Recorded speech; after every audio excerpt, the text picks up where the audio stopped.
Bonjour tout le monde, bienvenue à l'épisode 14 de Anxious and Fabulous. Je suis avec un invité très spécial. Aujourd'hui, je suis toute fébrile, je pense que j'ai été tendue. Je suis avec Karine Saint-Michel, que vous avez sûrement vu et que vous connaissez probablement plus que moi. Merci d'avoir accepté, ma belle. Comment ça va? Ça me fait plaisir, toi, comment ça va? Moi, ça va super bien. Je suis à Montréal déjà là.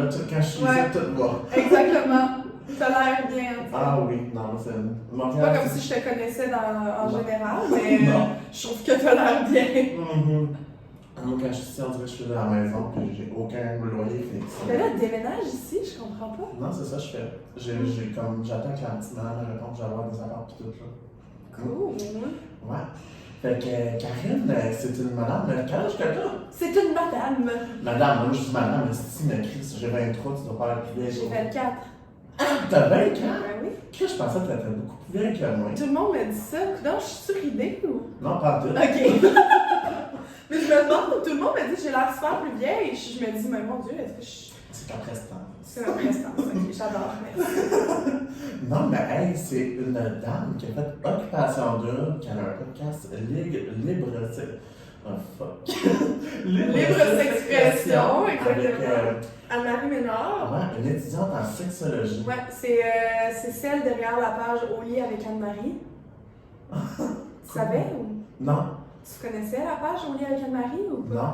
Mais c'est plus le public cible, c'est plus des femmes, fait que je comprends que t'as peut-être pas tombé Écoute, sur cette. depuis 12 ans, j'écoute des vidéos de maquillage. Ok, ben peut-être d'abord. Ma first one, c'est Alexandra Larouche.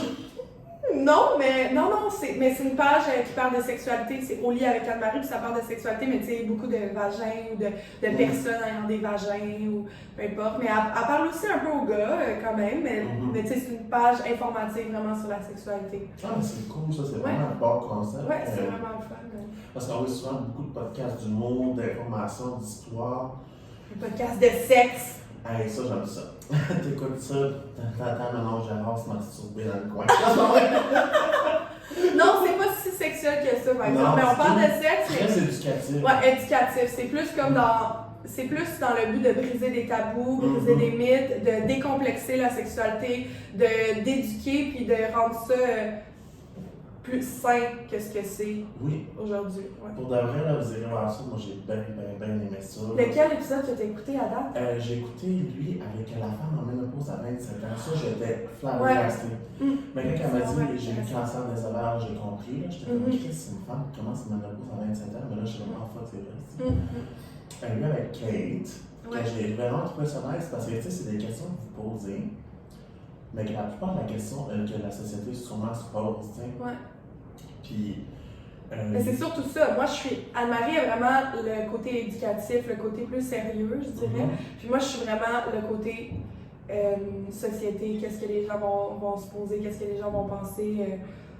Essayer de vraiment savoir puis trouver les réponses aux questions que tout le monde se demande sans le demander. C'est un peu ça que j'essaye de faire dans mon podcast. Exactement.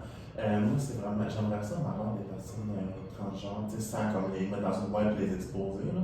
Mais là, c'est pour qu'ils nous partagent leur réalité, tu sais. Il y a tellement des belles personnes transgenres. Ah oui. Moi, je trouve tellement que les trans, ils ont plein d'amour. Mais tu sais, c'est sûr que quand les gens qui connaissent pas des personnes transgenres, qui en ont jamais rencontré, ils s'imaginent, ou tu sais, ils en ont vu dans la rue un peu bizarre, ils s'imaginent que les personnes transgenres ils ont des problèmes de consommation de drogue, ils ont des problèmes de santé mentale et tout, mais c'est tellement pas ça. Le plus gros pourcentage, c'est pas ça. C'est des gens comme nous, puis c'est des gens que justement, ils l'ont eu tellement difficile, qui ont tellement d'amour à donner, puis ils ont tellement de vécu, puis de profondeur, je trouve, dans leur personne. Moi, je trouve ça tellement le fun. Nikki Tutorial, sûrement que t'as suivi, si tu regardes des vidéos de maquillage. Jamais j'aurais pensé, moi je la suis depuis super longtemps, jamais j'aurais pensé que Nikki Tutorial était trans. Mais j'étais tellement contente. J'étais là, incroyable, j'aurais jamais cru. Puis c'est justement, elle date de pointe. C'est ça. Comme que personne s'en rende compte et que tout le monde fasse jamais j'aurais cru. C'est comme si.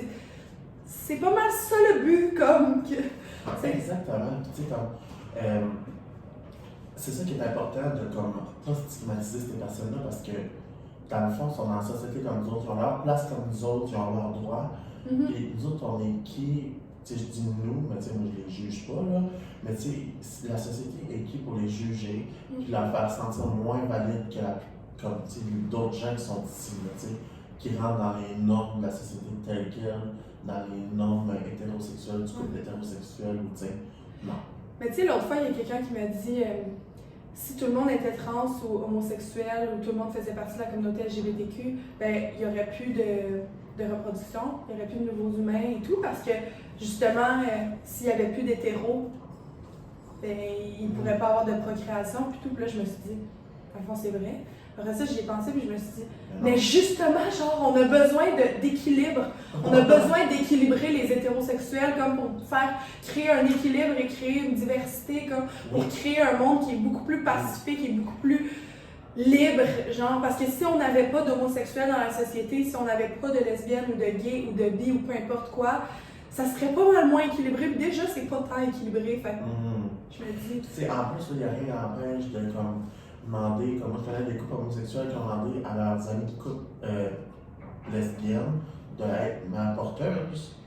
Comme tu sais, ça se fait quand même, là, la technologie existe in vitro, tu sais, comme c'est là pour ça, là. Dieu, je dis Dieu, je suis pas religieux, mais tu sais, ils ont inventé ça, là, c'est pas comme pour rien, là, tu sais. Fait que, puis, c'est pas tout le monde qui veut des enfants non plus, là. Puis, il y en a qui en veulent pas, puis, écoute, il y a tellement des pays surpeuplés. Mais moi, je parlais plus dans un dans un optique de monde naturel. On enlève tous les trucs. Mais oui, tellement, là, maintenant. En tout cas, on ne partira pas là-dessus, là, parce que je pense qu'on a la même opinion, puis on s'entend. Puis probablement que les gens qui écoutent ton podcast aussi ont la même opinion que nous. Oui, fait que... probablement. Exactement. Mais c'est ça, j'avais découvert, je t'ai découvert bien avant le vidéo de Go Brien Production, mais ça, là, ça m'a comme fait une touche de comme ouf.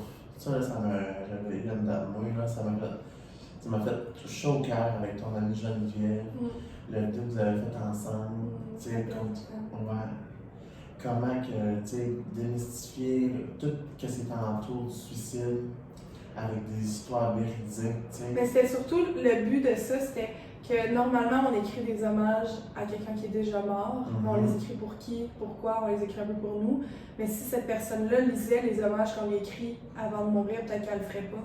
Peut-être qu'elle passerait pas à l'acte en sachant que des gens vont écrire de tellement beaux hommages comme ça à cette personne-là.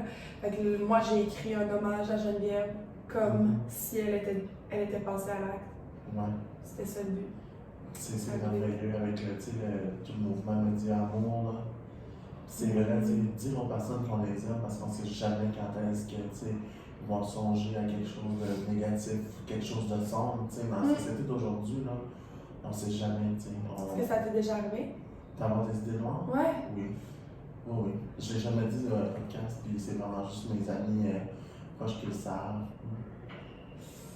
Ouais. Merci de ne pas l'avoir fait, j'apprécie. Je serais pas ici aujourd'hui, puis je t'aurais pas rencontré sinon. J'ai même fait une tentative, puis grâce à mon char qui était vieux, puis comme qui était le muffler, en bon acadien, qui était percé, fait que j'ai comme pas. Ça n'a pas fonctionné, mais j'étais très content par la suite. T'as essayé d'avoir un accident d'auto? Non, d'intoxiquer mon monoxyde de carbone. Mon Dieu, puis ça n'a pas fonctionné. Non. Mais quand tu as réalisé que ça n'a pas fonctionné, est-ce que tu es allé à l'hôpital? Non. Je savais que c'était pas la bonne chose à faire. Tu as réalisé que tu t'es dit que même la mort ne voulait pas de toi? Non. C'est le truc le plus triste, là. Je me dis, quand le monde, quand les gens font des tentatives de suicide, puis finalement, ça réussit pas, j'avais entendu ça, quelqu'un avait dit ça, à un moment donné, même la mort veut pas de toi, ça veut dire, c'est tellement triste, mais non! C'est parce que justement, la mort est comme, t'es pas prêt, comme, c'est pas live, comme, t'as encore beaucoup de choses à vivre, t'as encore beaucoup de chemin à faire, comme, c'est pas maintenant ton moment. Ouais. Puis j'étais très content parce que, après ça, j'ai eu mon chat, qui a vraiment été comme un gros support. Les animaux, là, le monde, ils comprennent pas, hein, le pouvoir d'un animal, le pouvoir d'affection, émotif qu'ont des animaux sur nous. Moi, je dis tout le temps que mon chien qui est ici, elle m'a sauvé la vie, mais tu sais, j'allais pas mourir, j'étais pas en situation, mais ton chat aussi, sûrement. Oui. sais, comme à un moment donné, après ça a mis comme un peu plus down de nouveau, comme jamais j'aurais repensé à faire ça parce que je savais que je voulais pas laisser ma chatte toute seule, puis j'avais des très bons amis. Melinda, je nomme souvent dans le podcast, c'est un ange de femme. Elle a tout récemment eu un enfant, c'est juste un ange. Puis, ouais, non, mais moi j'en parle en toute transparence parce que c'est vraiment pas l'option. Il y a vraiment d'autres choses que ça. Il y a des centres d'aide, il y a plein de livres. Mais tu sais, à ce moment-là, quand tu avais ces idées-là, puis tu les voyais pas, là, les idées, puis sûrement que tu savais que ça existait, mais tu étais comme dans ta tête, tu te disais, mais ça fera rien, ça change rien. Mais ça. Comme, ça change quelque chose. Puis ça fait vraiment une différence. Mais on se dit que non, c'est pas vrai. C'est comme on voit juste noir à ce moment-là, mais non. Non, exactement. Puis, on a l'impression qu'il n'y a rien qui va jamais changer. Des fois, c'est long avant que ça change, mais ça va changer. Tu sais, ça peut pas tout le temps aller mal non plus. Mais tu sais, des fois, il y a des gens qui se mettent dans le négatif aussi, on dirait, puis ils continuent de rester dedans, puis c'est comme s'ils aimaient être dans leur négatif, puis que peu importe ce qui arrive, ils s'en sortent jamais. Moi, j'ai peu de pitié pour ces gens-là. Ça a l'air con, puis ça a l'air vraiment méchant à dire, mais je suis comme, on te donne les outils, on te donne tout ce que tu peux faire, tout ce que tu peux essayer d'accomplir pour que ça aille mieux, puis tu le fais pas, puis tu retournes dans ta merde. Qu'est-ce que tu veux que je fasse de plus? C'est pas moi qui va te sauver, c'est toi qui vas te sauver, mais je réalise que ces gens-là sont juste bien dans leur merde. C'est comme un réconfort pour eux autres, parce que quand ça commence à aller bien, ils doivent sûrement se dire dans la tête, bon, quand est-ce que ça va aller mal le niveau? Ouais, mais moi aussi, je me dis ça, mais je suis pas... C'est pas une excuse. Genre, moi, quand ça va pas bien, quand je suis dans le mal, je me dis pas, je vais rien faire, ça va partir. Comme je me dis, ok, c'est comme quand tu te brûles. Ça brûle tellement, tu cherches de la glace. Tu vas chercher de la glace, tu essaies de mettre de l'eau. Tu laisses pas de même. Ça brûle. Tu laisses pas comme ça. Si la douleur est tellement intense, tu cherches à trouver des moyens à essayer de diminuer la douleur. C'est ça qui est normal pour moi, c'est ça qui est comme. Non, c'est vrai. Puis, s'il y a beaucoup de. Je sais pas, c'est en même temps les gens que tu dis en pensant à ça, mais souvent, comme il y a beaucoup de choses dans l'arrière-pensée qui font ça, il y a beaucoup de troubles en santé mentale qui restent dans leur chemin, qui restent beaucoup dans le négatif.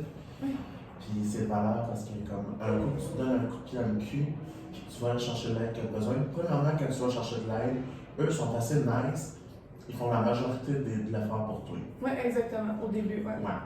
Puis après ça, tu as juste besoin de te donner un petit coup de botte dans le cul. Te déplacer pour aller à ton rendez-vous, c'est juste ça. Tu sais, les gens qui sont sur l'aide sociale depuis 14 ans, 15 ans, puis que le gouvernement leur offre là, gratuitement des ressources psychologiques, plein d'affaires, parce que, mettons, ils font de l'anxiété sociale, ils ont besoin de trouver des emplois, puis tout. Puis, ils leur offrent des thérapies, là, genre beaucoup de thérapies, là, pas une fois par semaine, là, c'est vraiment de la thérapie, vraiment des trucs comme poussés et tout, pour justement essayer de régler tranquillement, puis essayer de trouver un emploi peut-être qui leur permet de justement pas faire de l'anxiété sociale, un emploi qui va vraiment leur correspondre, qui va être comme mieux pour eux, qui va s'adapter plus à eux et tout. Mais ces gens-là, qu'ils les font pas en thérapie, que le gouvernement dépense dans le vide et essaye vraiment, puis ils font rien, puis finalement on paye pour eux pendant 15 ans, j'ai vraiment peu de pitié pour ça. Je comprends que c'est vraiment difficile ta vie, mais comme si tu fais rien pour t'en sortir, puis on t'offre tout, là, on te le donne, tu n'as même pas besoin de dépenser une scène, on te paye même le billet de boss pour te rendre à ton truc, puis tu le fais pas.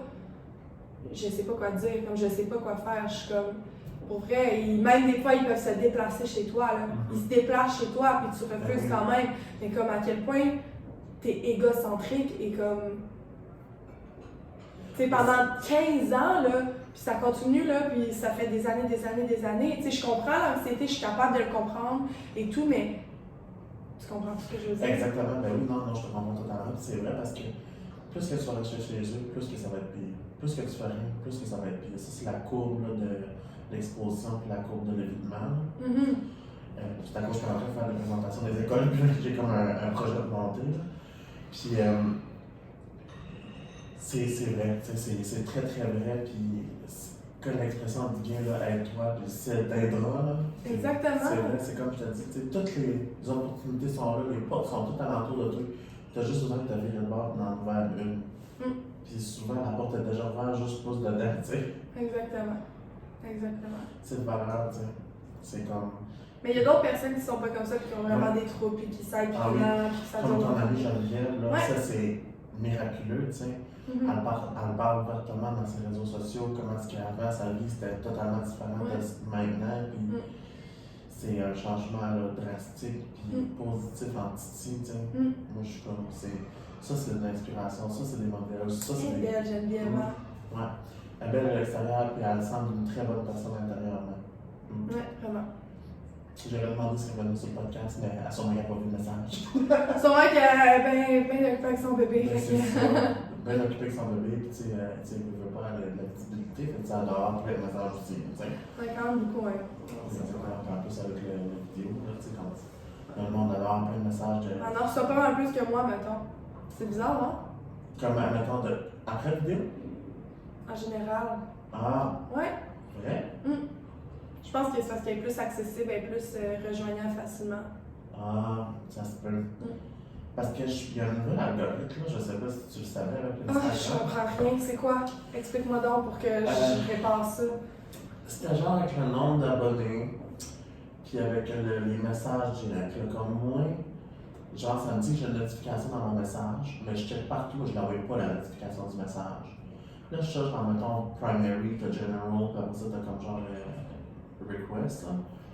Et mettons, je check dans general, je vois pas nécessairement, genre, quelqu'un m'envoie un message. Des fois, il faut juste jouer l'écriture qui est plus blanche que la normale. Et tu sais, des fois, c'est comme, tu vois pas nécessairement tous les messages du monde. Mais tu vas voir la petite boule bleue dire que tu as un nouveau message seulement dans ta boîte primary. Comme des gens qui ont mis dans. Oui, mais c'est pas ça, c'est pas le nouvel algorithme. Ah, je pensais que c'était nouveau, j'ai vu ça. Mais ça, c'est nouveau, mais algorithme, ça a rapport avec les statistiques, le nombre de likes, le nombre de réactions, d'impressions, de reach. Ah, je pensais que c'était l'algorithme des direct messages. Comme plus le nombre d'abonnés, plus que tu vas fitter plus haut dans la boîte de messages, que la personne a plus de chances de te répondre. Ouais, ça oui, mais le reste. Ah, ok. C'est dans le sens. Dans le fond, je dis de la merde aussi. Écoutez-moi. Mais je suis sûre qu'il y a un nouvel algorithme parce que pour vrai, je comprends rien ces temps-ci. Mais à moins que je sois vraiment plate sur mes réseaux sociaux dernièrement, mais. Non, mais c'est ça, c'est comme un temps, là, comme tu as expliqué ça à la dernière avenue, là. Comme elle, son channel, ça fait des années qu'elle est là. Tu sais, elle fait du bon contenu, là, comme tout, ça fait du super bon contenu, là. Mais comme on dirait que les réseaux sociaux veulent pas. Comme ils mettent des bâtons dans les roues, c'est pas. Ouais, tout le temps, je comprends pas. J'ai cette impression-là, moi aussi, qui essaye d'empêcher qu'on ait de la visibilité constamment. De trouver des moyens de contourner pour pas qu'on ait de visibilité, pour pas que les gens voient nos choses. Ça me fatigue. Mettons, tu mets un post normal, mettons, que tu sponsors. Moi, j'avais mis ça normalement sur un de mes posts de santé mentale, là, les distorsions cognitives. Ça avait full pogné. Je mets ça dernièrement celui du concours, ça a fait fuck all, là. C'est un concours. J'étais comme, ok, ben fuck that. Mais pour vrai, je vais commencer à lire là-dessus, je vais essayer de comprendre plus l'algorithme et tout, je vais m'informer plus profondément là-dessus, ça m'énerve. Ouais, c'est fou, hein? C'est comme toute une gamique de marketing, là, sur le moment. Ouais. En tout cas. Tu sais, comme là, tu parlais de visibilité, puis ça, un petit peu, là, il y a des positifs, il y a des négatifs. Tu m'en parler un petit peu, tu sais, comme, c'est sûr, là, tu sais, t'es watché, tes faits et gestes, tu sais, tu perds, puis le lendemain, t'as chié sur le voisin, Chris, comme, ça doit être un peu tannant, mais en même temps, fun que, tu sais, tu te rencontres dans la rue, un petit abonné qui te dit « Ah, non, Karine, tu sais, comme je te suis, c'est le fun. » Mais est-ce que tu as lu mon article sur LOPQ? J'ai mis. Ouais, vous avez vu que je disais tout le négatif d'être connu sur Instagram. Dans le fond, c'est vraiment difficile de dater quelqu'un parce que je l'ai écrit dans l'article. Tu ne sais pas si la personne elle veut te dater pour tes abonnés ou si elle veut juste se vanter ou si comme elle va devenir justement intimidée puis méchante quasiment avec toi parce que tu as des abonnés puis tu es connu. Puis là, tu es comme, voyons, comme pour te rabaisser, pour te faire sentir moins hot que lui parce que lui, il a un complexe d'infériorité par exemple. Ou sinon, ouais, exactement, peu importe ce que tu fais, c'est tout checké. Peu importe ce que tu dis, il y a toujours quelqu'un qui va trouver un moyen de t'insulter parce que tu as dit, même si tu as essayé de plaire à tout le monde. Mais dernièrement, il y a quelqu'un qui m'a dit, c'est Rosalie Bonenfant. Elle m'a dit, Karine, si tu veux faire cette job-là, je pense qu'il va falloir t'apprendre à. Il va falloir que tu apprennes que tu peux pas plaire à tout le monde. Puis qu'il va toujours avoir quelqu'un qui va chialer. Fait que juste get over it. Comme... Puis je me suis dit, dans le fond, c'est vrai. T'sais, on réalise, moi je reçois 20 messages sur 200 qui sont négatifs, puis je capote, puis j'ai l'impression que tout le monde m'haït, mais comme 20 messages sur 200, là, tout le reste c'est du monde qui m'aime, qui sont gentils. Fait ces 20 personnes-là, on s'en fout vraiment. Comment toi tu gères ça, les messages qui sont comme négatifs, tu leur réponds-tu ou tu leur fais comment ils vont là?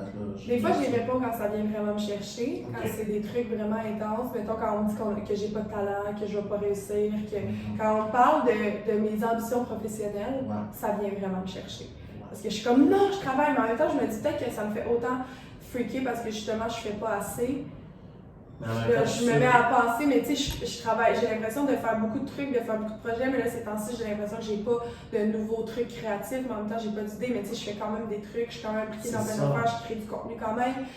Mais là, je me dis peut-être que j'en fais pas assez pour vrai, puis là, après ça, ils me disent mais que j'ai aucun talent, puis là, je me dis peut-être que dans le fond, moi, je pense et je continue de penser que j'ai du talent, puis je continue, mais dans le fond, j'ai pas de talent, tu sais. Puis là, je me mets à poser des questions, puis ça me fâche vraiment que le monde se permette de me dire que j'ai pas de talent, que je suis une merde, ou que je réussirai jamais, que je devrais continuer ma vie, puis t'arrêtes, puis de me trouver une job au McDo, puis puis plein de trucs de même. Ça vient me chercher. Ça me touche, fait qu'en général, ce genre de personnes-là, je réponds. Mais mettons, quelqu'un, il me dit, des fois, quand c'est drôle, je réponds. Mettons que c'est des insultes, mais c'est hilarant. Je réponds. Puis j'aime un peu ça même. Genre quand le monde sont vraiment drôles, mais tu sais, ils s'en rendent peut-être pas compte qu'ils sont drôles, mais moi je suis comme ça, c'est vraiment drôle. Tu sais, il y a quelqu'un qui m'a écrit à un moment donné sur une de mes photos, il a juste commenté une baleine sur mes photos. Parce que tu sais, j'ai grossi, puis c'est vrai. Ah, donc là, ça me fait vraiment rire. Moi, j'ai commenté. Moi, je peux m'écrire, toi t'es là, tu peux pas faire grand-chose. Non, mais moi, ça me fait tellement rire que je suis allée commenter sur toutes ses photos à lui. Littéralement toutes ses photos sur son profil, une baleine. J'ai commenté toutes ses photos de son profil au gars, une baleine. Sur chacune de ses photos. Moi, je trouvais ça hilarant. Et après ça, il a recommenté le commentaire. Il a dit Bella, je voulais pas t'insulter, je parlais de la couleur de ta peau, la couleur d'une baleine, c'est blanc, c'est une belle couleur. Je disais que toi aussi t'étais comme ça. Mais tu sais, non, ça m'a vraiment fait rire. Ou tu sais, du monde qui disent ah, il a été rendu toute une, Karine, ça me fait quand même un peu rire, le monde qui font ça. Ou du monde. Chaque fois que je fais autant payer, il me donne un biscuit. Ça, c'est mes deux insultes quand quelqu'un me traite d'un gros, puis je suis juste comme ok, ta gueule, là, puis. Ouais. Ben, ça me fait vraiment rire des fois, mais des fois, je trouve vraiment pas ça drôle. Puis souvent, je délite tout de suite, je lis même pas complet, je suis comme je délite vraiment vite. Ou si je trouve ça drôle, ben là, des fois, j'ai le goût de continuer pour qu'elle continue à être drôle. Ou, moi, on dirait des fois, là, comme, mettons, je suis juste avant hier, c'était hier soir, j'ai vu là, comment tes posts sponsorisés avec Andy. Ouais. Ah, ça, il y a tellement de hate. Tous les jours, je reçois des messages de haine sur ce post-là. Non, mais comme, pas juste toi, là, même Andrew, j'étais comme, ben mon Dieu. Lui aussi, il y en a de la haine sur son post. Moi, je pense que je l'ai vu un commentaire alors. Ah, je sais, mais moi, j'en ai genre des centaines de haine là-dessus. Là, j'étais comme, moi, j'avais juste le goût de répondre en dessous, là, comme, hey Chris, si tu trouves pas ça nice, juste commente pas, là. Faut croire que tu. Il y en a un qui a marqué, on sent 3 points. Je suis comme, tu t'en tabarnak pas tant que ça, si t'as pris le temps de commenter. Et le monde, ça leur permet de ventiler, on dirait, d'écrire de la merde sur nous. Là. Je sais pas, je me rappelle pas si c'est un humoriste ou quelqu'un. Il recevait des messages de haine, puis il répondait genre de façon très comme genre littéraire, puis le monde comprenait. Jean-Thomas Jobin? Ah oui, c'est lui! C'est lui, je sais, c'est mon ami, fait que je sais, il est tellement drôle. Des fois, j'y envoie, puis je suis comme, qu'est-ce que je réponds? Il me dit, tu devrais y répondre. Salut, je t'ai acheté des fleurs et je t'amène un pad thai, est-ce que tu es chez toi? Genre des trucs comme ça, comme il me dit, tu devrais répondre ça. Je suis genre, ok, je réponds ça, la fille, elle a, hein? Elle me répond, hein? Il y a une fille, elle a fait, ouais. Il y a une fille, elle a fait Love Story en je sais pas quelle année. Puis. Oh mon Dieu, throwback. Puis elle s'est mise à commenter mes photos en disant que j'avais pas de talent, puis que j'étais une merde, puis tout, puis que j'allais pas réussir, puis me trouver une job, puis t'arrêter de chialer. Clairement, je suis jalouse que Love Story n'a pas autant de visibilité. Elle m'a écrit d'arrêter de chialer, de me trouver une job, puis tu sais, des trucs comme ça, que tu sais, j'étais niaiseuse, là, puis j'étais conne. Puis là, j'ai juste comme. Je répondais, au début, puis à un moment donné, j'étais là, j'ai arrêté de répondre, j'ai arrêté, puis elle continuait, elle arrêtait pas. Fait que là, je l'ai bloquée. Elle m'écrivait des messages en privé, puis j'y répondais un peu, mais à un moment donné, j'étais là, je l'ai bloqué. Là, il y a un de mes amis qui voit tous les messages qu'elle a envoyés, fait qu'il commence à y écrire des messages. T'es conne, non, t'es mal. Fait que là, elle l'a bloqué. Puis là, après ça. J'imagine qui aurait fait ça. Mais tu sais, c'est une fille de Love Story random, comme je comprends pas, comme t'as pas une vie à vivre, genre, je comprends pas. Puis là, je poste un article sur. J'ai écrit un article sur l'OPQ, là, c'est partagé. Parce que on m'a insulté dans les commentaires sur l'article de l'OPQ. Je suis comme, mais à quel point t'as rien à faire pour regarder tout ce que je fais? Si tu m'aides tant que ça, arrête de regarder mes choses. Comme. Si tu vois que c'est moi qui scroll, genre, continue, je comprends pas. Ben, ça continuait, puis là, le monde il répondait, ouais, elle est tellement conne, puis là, elle répond, en tout cas, j'ai hâte de voir si elle va envoyer ses petits amis encore pour la défendre, mais je suis comme, mais j'ai envoyé personne, c'est juste mes amis qui étaient comme, mais non, mais comme, ils se sont mis à écrire, mais j'ai pas envoyé personne à t'écrire, tu sais, j'étais comme, ouais. Mais le monde n'a vraiment rien à faire. Je me dis, moi, quand ça allait tout, moi, je suis comme, ils sont juste plus malheureux. Mais non. Moi, je me suis fait dire, tu sais. Tu fais ça, toi, écrire des commentaires sur les photos du monde, puis tout quand c'est de la mort? Ben moi non plus, fait que je comprends pas le monde qui font ça. Non. Moi, c'est bizarre. Je me suis fait dire même par quelqu'un que je considérais très proche. Je me suis fait dire que je me pensais meilleur que les autres parce que je parle de mon podcast. Mais moi, je suis juste passionné de ça. Je pensais comme si c'est du bonbon, tu sais. Chris, on s'entend-tu que le monde qui vient ici là, comme invité, là, c'est pas mes boys que je viens super bon chum avec eux autres, là. Je viens discuter avec eux autres, puis tu sais, j'apprends d'eux autres, puis ils montrent différentes perspectives sur ce que je jase avec eux autres. Après ça, là, je viens pas best chum avec eux autres à chaque fois que je rencontre quelqu'un ici, là. Tu sais, oui, des fois, on continue à s'écrire du conseil technique et tout ça, mais jamais, là, que, tu sais, je vais dire body, là, comme, tu sais, pas que je suis contre l'idée, mais comme. Sauf avec moi, maintenant que tu déménages. C'est ça. On va aller faire tourner de la petite graine. Yes! Tu vas venir me voir au Denby. C'est quoi ça? C'est le bar où je travaille. Ah, vrai? Mais avant, je travaillais à Unity, et là, t'aurais été super bien, c'est un bar gay. Ben oui, moi j'aimerais tellement ça travailler là juste à cause que c'est Unity. Au Unity, ouais. J'aimerais juste voir ça en d'aller faire Yo girl, can I see your diamond on your tits? Oh! Sandrine est tellement nice. Elle est tellement belle, en plus, moi j'ai quand même fait pour le petit week-end. Ah, fait que t'as Frencherais-tu, mettons? Non. Ah. non, je suis. Non, mais tu sais, mettons, la trouver belle. Ouais, t'as Frencherais pas. Ben oui, mais avec un peu de verre dans le nez, là. Ok. Comme Pour niaiser que t'aurais pas d'érection, mettons, là. Non, c'est mort dans l'œuf. C'est mort dans l'œuf. Exact. Tu sais, je la trouvais comique, là, tu sais, c'est quelqu'un à beurre. Elle drôle, ouais. Ouais. Ça, c'était mon émission, moi, puis Matcha, on écoutait tout le temps ça, là. Moi, j'aime le contenu québécois. Je trouve ça le fun parce que c'est du monde comme nous autres qui est là, puis ils parlent comme, tu sais, sans fil, tu sais, comme, mettons. Moi, j'aime moyen le contenu québécois. Des fois, oui. Il y a une couple que j'aime, puis. Ça doit parce que nous autres, on en a pas ça. On a juste à regarder dans le fond. Mais tu sais, c'est sûr, il y a des affaires que j'écoute moins. Tu sais, comme si tu me parles d'amour dans le plus, j'écoute moins que ça. C'est plus m'en Mais tu sais, OD cette année, je l'ai écouté. Mais tu sais, comme. OD, c'est bon, là. Oui, c'est tellement bien fait. T'as vu, c'est revenu, là. Moi, je trouve que c'est tellement un nouveau concept, ça amène comme genre la jeunesse encore plus. Vraiment, avec Jay surtout. Puis ouais, Jay. Une très bonne jeune. Je pense que les autres, ben là, cette année, je pense que les filles trippent un peu sur Jay, mais nous, notre saison, là, zéro. Vrai? On trippait pas en tout sur Jay, il y avait personne qui trippait sur Jay. Ben, à part si j'en entendais pas parler, mais il me semble qu'il y avait personne qui trippait sur Jay, c'était comme vraiment pas de. C'était pas une des jokes qu'on faisait, puis on comprenait pas quand on est sorti tout le monde qui faisait des calls, puis ils nous demandaient tout, puis Jay, est-ce que vous fantasmiez tout dessus? Puis on était comme, mais non, je comprends pas! C'est là qu'on a réalisé, on a fait, ben non, voyons donc, hein? On comprenait pas, on était comme, mais non, de quoi vous parlez? Genre, on était comme, mais non, tu sais? Comment ça trouvait ça, Bali, la chaleur et tout ça? Ah, c'était la deuxième fois que j'y allais, fait que je savais déjà, ouais, j'avais fait un voyage humanitaire de 2 mois à Bali déjà avant. Cool. Ouais, c'était vraiment le fun, j'ai vraiment aimé. Moi, la deuxième fois, j'étais habituée, je connaissais déjà plein de trucs. Il y avait plein d'activités que j'avais déjà fait, dans le fond, que je connaissais déjà, puis j'ai appris encore plus aussi. Moi, j'adore la chaleur, puis je suis vraiment résistante à la chaleur. Je suis quand même.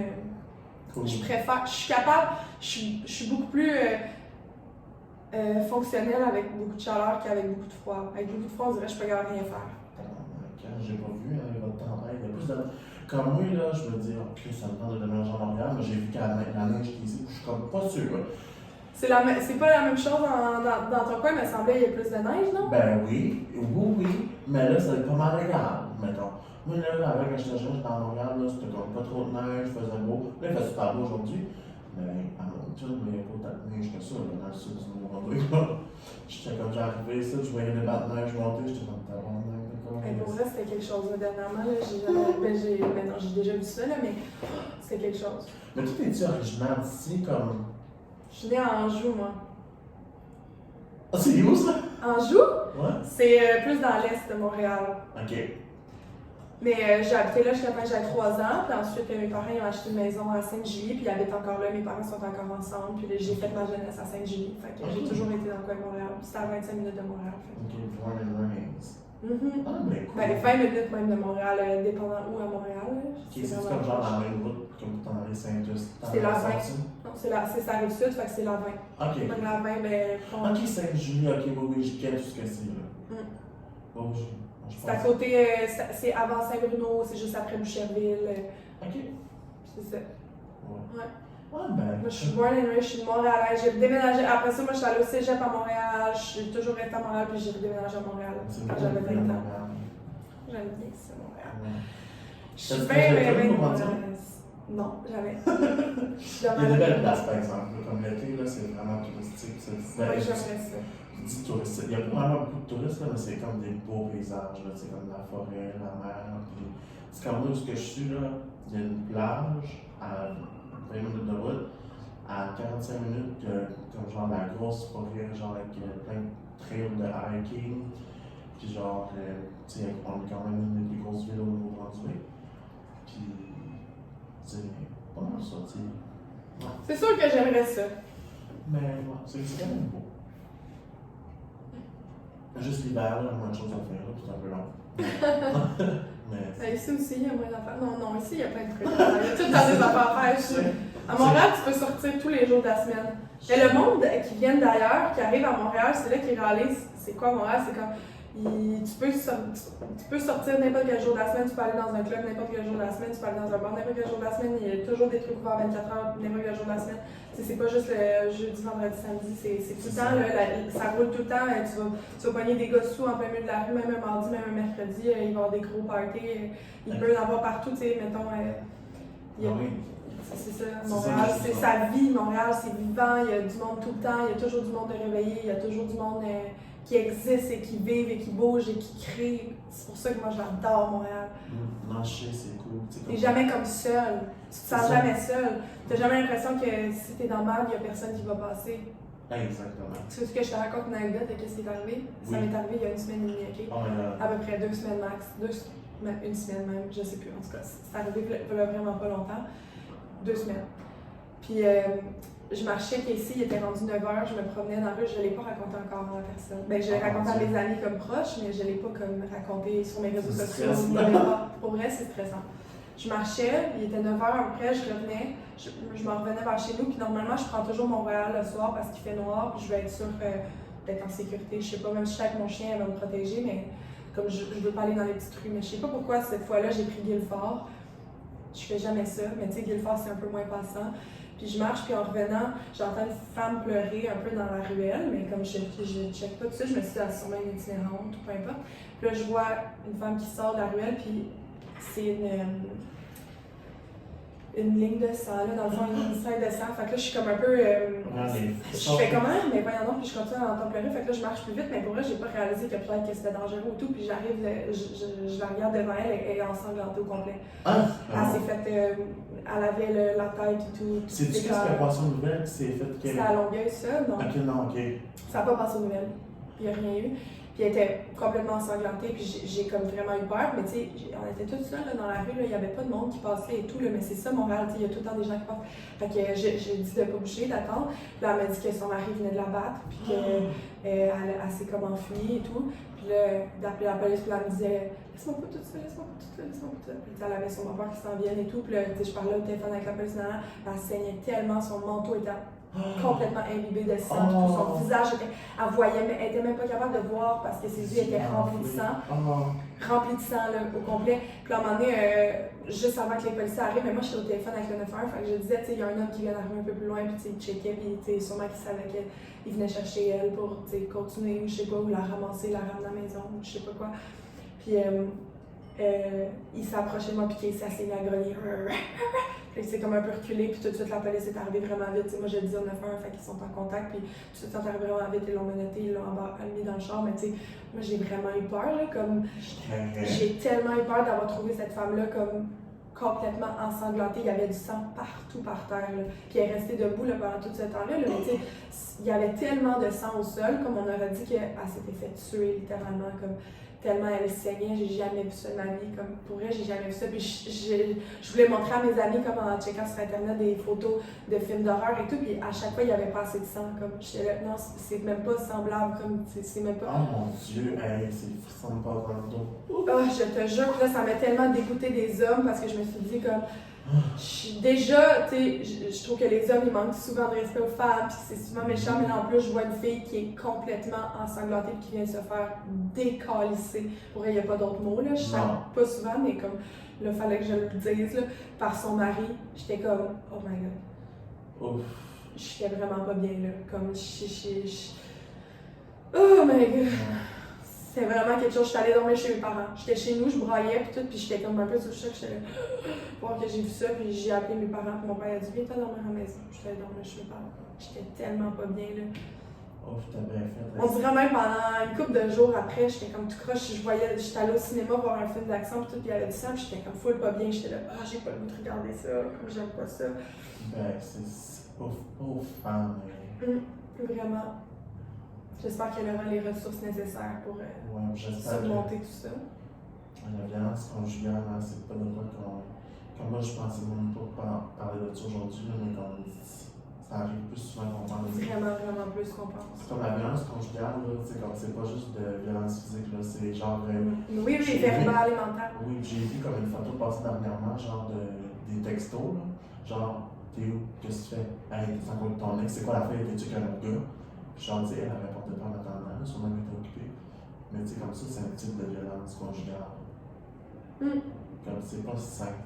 Non, vraiment pas. Mais il y en a tellement, puis il y a beaucoup de pervers narcissiques, puis on le sait pas, puis on se fait pogner parce que c'est des gens ultra manipulateurs. Mais tu sais, avant, moi, d'en rencontrer un, j'avais jamais vécu ça, puis je savais pas c'était quoi. Puis maintenant, on dirait que maintenant que j'en parle, ben, je me rends compte qu'il y en a, c'est juste qu'on en parle, puis tu sais, il y en a pas tant que ça, là, tu sais, c'est pas un gros pourcentage de la population, mais il y en a, puis ces personnes-là, c'est vraiment horrible, ça détruit des humains, puis tout. Puis quand on voit qu'une personne est vraiment détruite et tout, ben, normalement, un homme qui fait de la violence conjugale, c'est quelqu'un qui est pervers narcissique.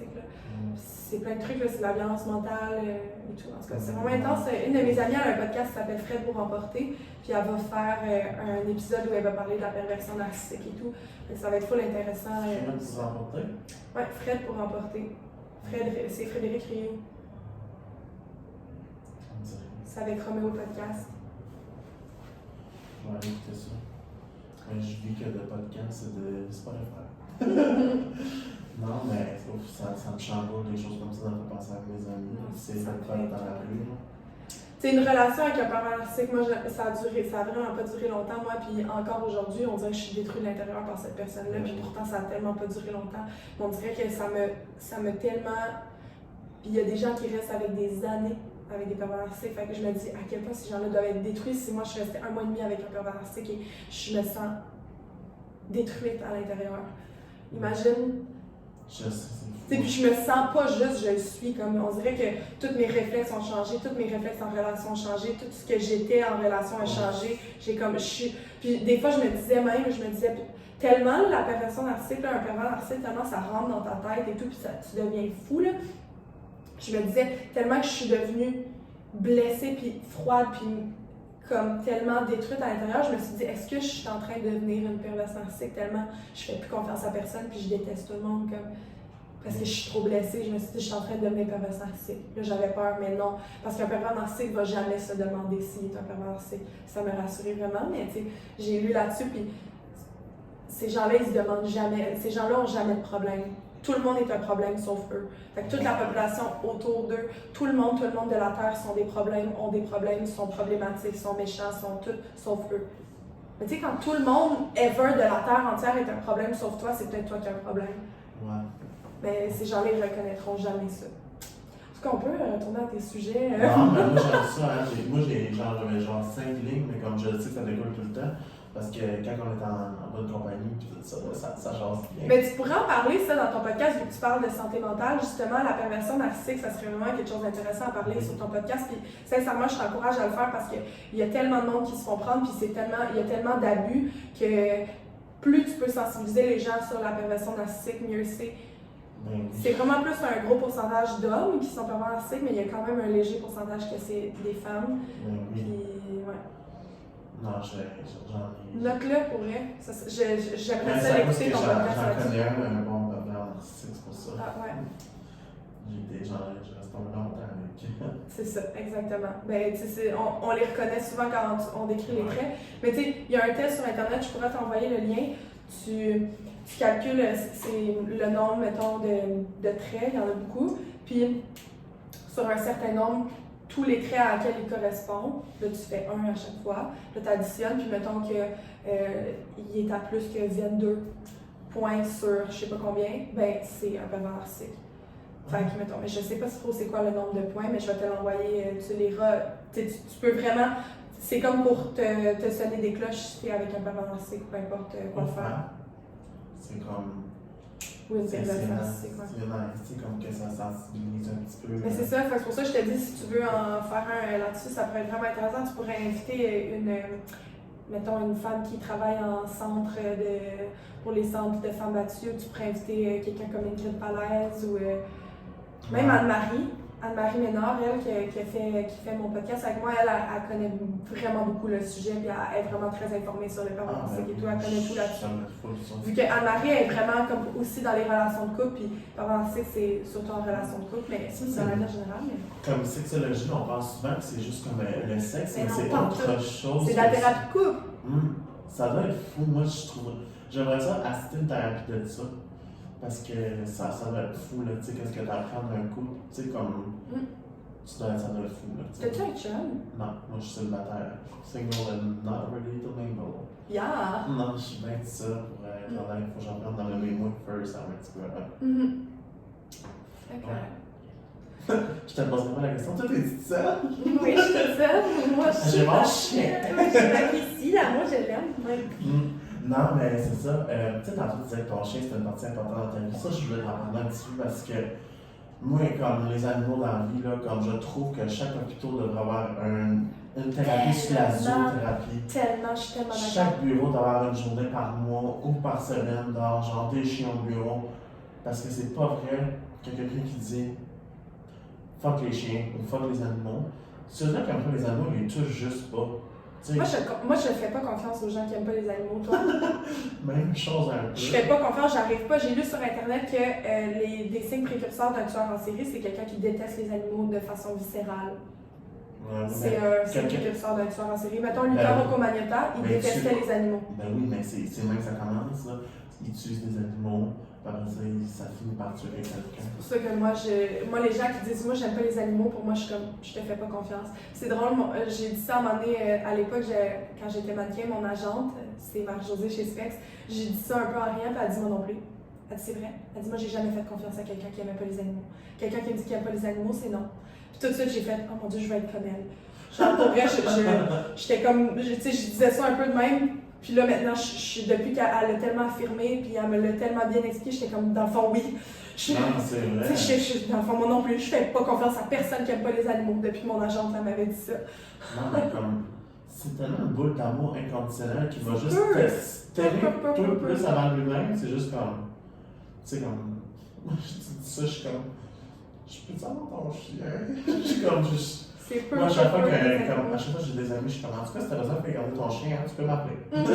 Parce que comme j'ai pas le droit d'avoir de chien dans mon appartement, je suis comme, si t'as besoin de garder, mais vraiment dit de me regarder. Hein. Tu sais, si tu vas en voyage, je vais le faire.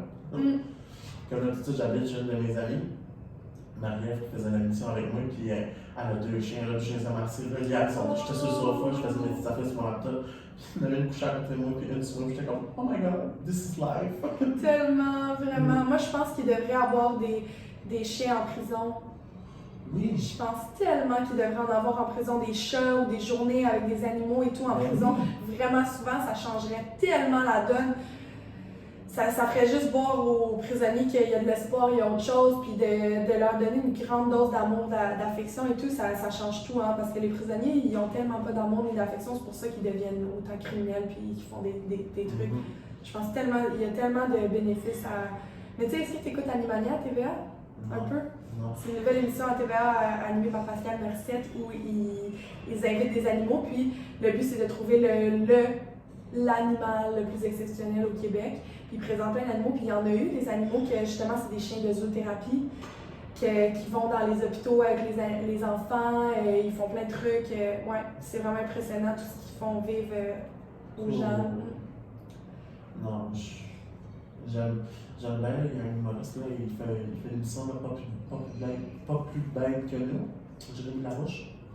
Il fait ça à Uni, puis je trouve ça nice, il présente plusieurs animaux, puis moi, je m'en fous, c'était mon émission préférée quand j'étais jeune, tu sais, comme, j'adore les animaux, puis qu'est-ce que ça apporte comme vraiment, tu sais, ma petite chatte est assez colleuse, tu sais, je parle de ça, puis je m'ennuie d'elle. Ouais, moi, je m'ennuie d'être ici tous les jours, tout le temps, 24. C'est mon happy place. C'est vrai. Tu sais, puis comme elle est loyale à toi-même, c'est comme c'est de l'amour juste inconditionnel à l'infini. Elle a quand même un caractère de marde, là. Elle me donne quand même souvent, là, la petite maudite, mais. Ouais. On parle pas de ça. Ouais, exact.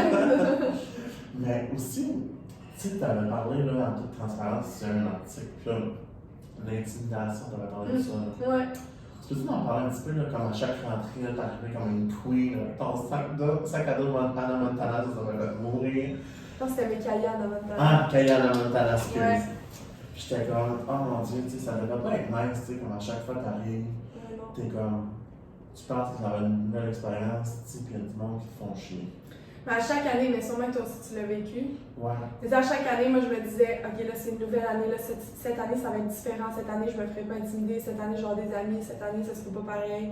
À chaque année c'était pareil finalement, puis ça a tourné au même. Je me faisais intimider. Mais moi, ça a commencé, tu sais, au primaire déjà, j'ai été malade, comme vraiment malade. Fait que j'ai été hospitalisée vraiment beaucoup en 3e année du primaire. Mais déjà avant, j'étais un peu bizarre, fait que j'avais pas de temps d'amis. Tu sais, j'avais de la misère un peu à comme, avoir des amis parce que j'étais différente. Puis, tu sais, je sais pas, j'étais. Peu importe. Puis après ça, j'ai été tellement hospitalisée, j'ai tellement manqué. Puis là, j'ai commencé à faire de l'anxiété vraiment intense. Je pouvais pas aller à l'école sans mes poupées. J'avais genre 3 poupées, puis je pouvais pas aller à l'école sans ça. Je fuguais de l'école vraiment souvent et tout. Fait que ça a fait que, tu sais, au primaire, quand t'es en région, tout, c'est les mêmes là, que tu suis l'autre année d'après, t'es avec toujours les mêmes personnes. Fait que c'était la même affaire, c'est tout mon primaire. Après ça, quand je suis arrivée au secondaire, là, je me suis dit, OK, là, ça va être différent. Puis en plus, j'étais avec ma meilleure amie que j'allais pas au primaire avec. Elle habitait proche de chez nous. C'était comme pas mal ma seule amie. On va au même secondaire, je sais combien ça va être différent, mais direct que je commence au secondaire, je suis malade encore, je me fais hospitaliser 2 semaines. Fait que là, quand je reviens, c'est comme si j'avais raté le train des amis. Puis je sais pas, il y a une rumeur qui est partie que je me doigtais en dessous de mon bureau, mais moi je savais pas c'est quoi ça voulait dire doigter, puis je savais pas ces trucs-là. Puis fait que là, ça a commencé que. Ouais.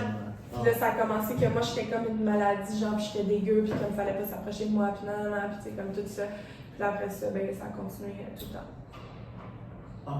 C'est criminel. Ouais. Moi, j'ai commencé à avoir des amis en genre secondaire 4 à peu près. Là, j'en ai eu des amis. J'avais des amis. Des nice amis et tout. J'étais bien. C'était le fun. Après, quand même vraiment de la personne. Ouais. J'avais des amis, je les aimais full. Ils étaient vraiment nice, mes amis. C'était pas les populaires, c'était pas les rejets non plus. C'était juste des normaux, comme qu'ils intimidaient pas le monde, puis ils étaient chill. Vraiment le fun. C'est le fun, ça. Ils sont là, puis.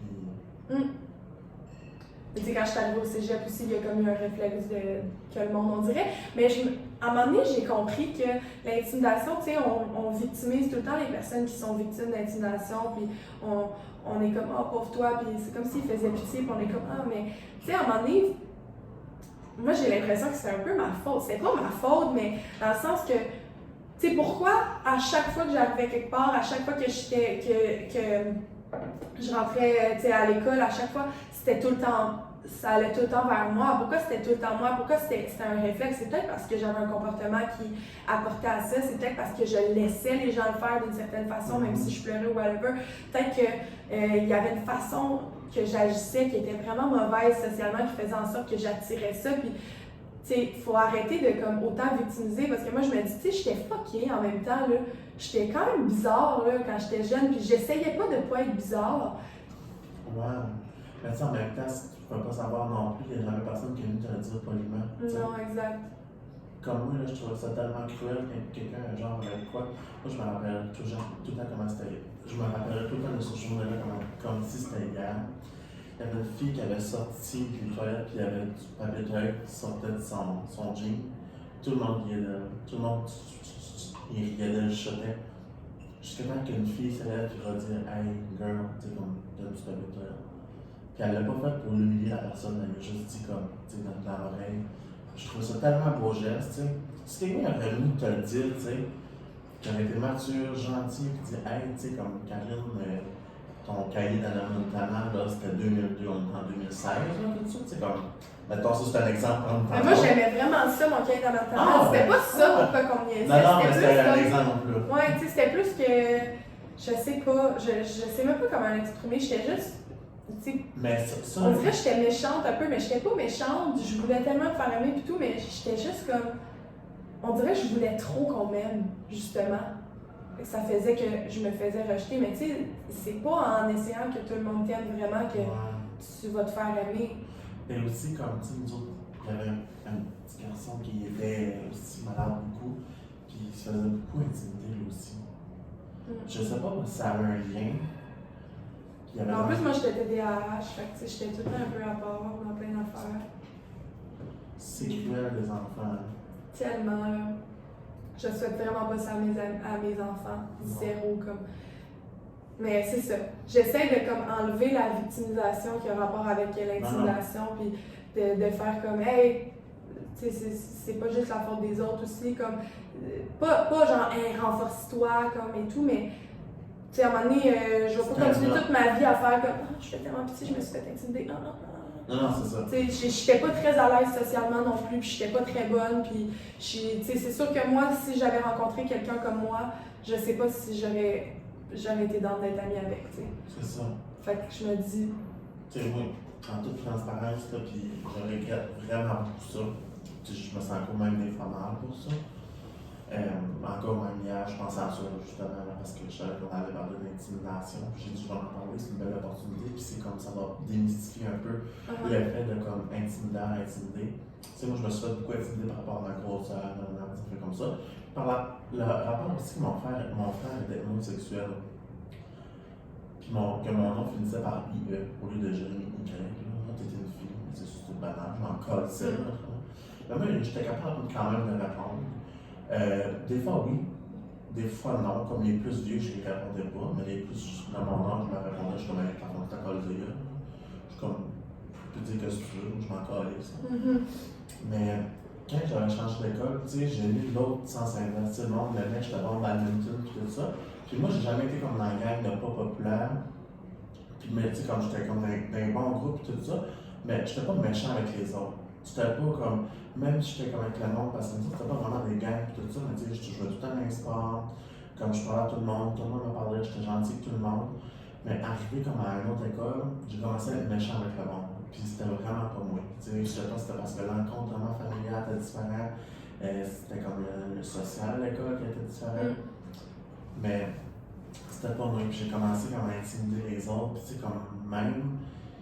Comme après ça, quand j'ai changé de cette école-là de nouveau pour revenir à l'école initialement, parce que j'ai grandi toute ma vie, tu sais, comme le chum à ma mère était comme, hey, comme je travaille avec la pire, un petit gars qui était comme intimidé. J'étais comme, ouf. Puis jamais j'aurais fait ça. Travail ou quoi? Mais comme le chum à ma mère travaillait dans un endroit, ben là, ça va peut-être bien, la personne va peut-être bien se reconnaître, là, on va dire que c'est petit, là. Mais. Comme ça m'a vraiment fait de la peine, tu sais, que comme ça, tu sais, comme, moi quand je faisais l'intimidation, comme moi je réalisais pas ça l'intimidation, j'étais jeune, mais comme ça me blessait l'autre enfant, quand je disais des corps de même et tout ça, je me rappelle même pas ce que je disais, mais je sais que c'était pour faire rire les autres, parce que moi j'aimais beaucoup faire rire, mais c'était pas vraiment de la bonne manière que j'étais jeune. Fait que, là, le chum à ma mère, quand elle s'est fait un chum, il travaillait avec le père du gars que j'intimidais. Puis ils s'en fait parler de ça. Puis là, il était comme, ah, tu sais, je me suis fait une femme, il était à cette école-là, puis ça s'avait parlé, puis là, moi, j'étais comme, ah, tu sais, fuck, comme, c'est plat, tu sais. Ouais. Mais j'ai toujours voulu m'excuser à cette personne-là.